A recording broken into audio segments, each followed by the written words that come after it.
Dans la vie, il faut toujours savoir ce qu'on veut. Donc, ce que je suis venue dire aux femmes mariées, aux femmes en couple, aux femmes qui vivent avec les hommes aujourd'hui, c'est que arrêtez de vous plaindre parce que quand une femme se marie, quand un homme vous met dans sa maison, quand il vous épouse, il ne vous épouse pas parce qu'il a besoin d'une femme de ménage, parce qu'il a besoin d'une femme qui va garder les enfants, une femme non. La première compétence avec laquelle on vous sélectionne, c'est parce que vous êtes apte au plan chambral. Donc, ça veut dire qu'au niveau de la chambre chambratique, que vous êtes dynamique là-bas.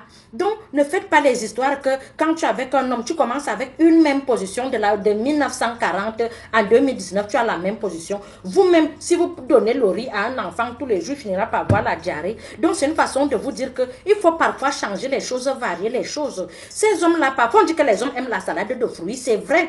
Pas tous. Beaucoup sont là, ils ont l'addiction sexuelle. Il faut savoir, il faut connaître son homme. Vous savez, parfois, les hommes, ils te demandent tous les jours, tu demandes. Quand tu vois même la mer rouge, c'est que le troisième jour, il te dit que maman, moi, je vais nager ma chose comme ça. C'est lui.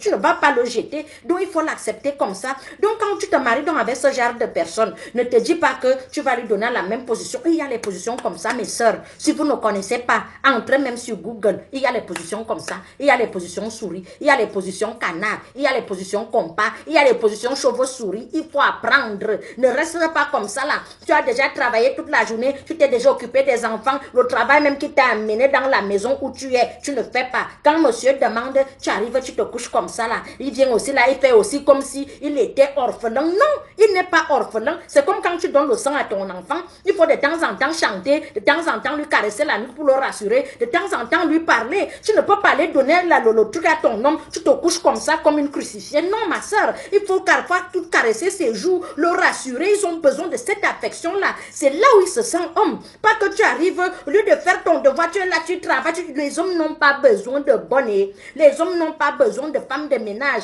Les hommes n'ont pas besoin d'une femme qui va garder ses enfants. L'homme a besoin d'une femme, il va te sentir à l'aise. Parfois, tu peux être comme ça dans une maison, tu travailles en plein 13 heures. Il t'appelle, viens voir quelque chose dans la chambre. Il n'a rien à te montrer. C'est qu'il a envie, il faut lui donner. Quand tu sens donc, parce qu'il y a des hommes jusqu'à 50 ans, il a envie de blagasme, que le gaz seulement envie de faire. Et quand tu lui donnes, il faut lui donner la dose adulte.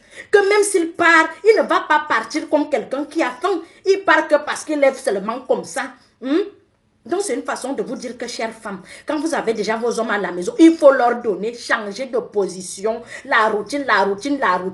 C'est pour ça les tises entrent chez vous. Maintenant, vous marchez avec les fouets, vous marchez avec les fouets. Pourquoi? Il faut bien faire les choses et bien donner les choses. Voilà, c'est ça qui garde le mariage. Et si vous restez là à dire que, ouais, je suis déjà fatiguée, j'ai trop travaillé, ma soeur, continue ton travail. Il y a une autre qui va aussi donner l'autre.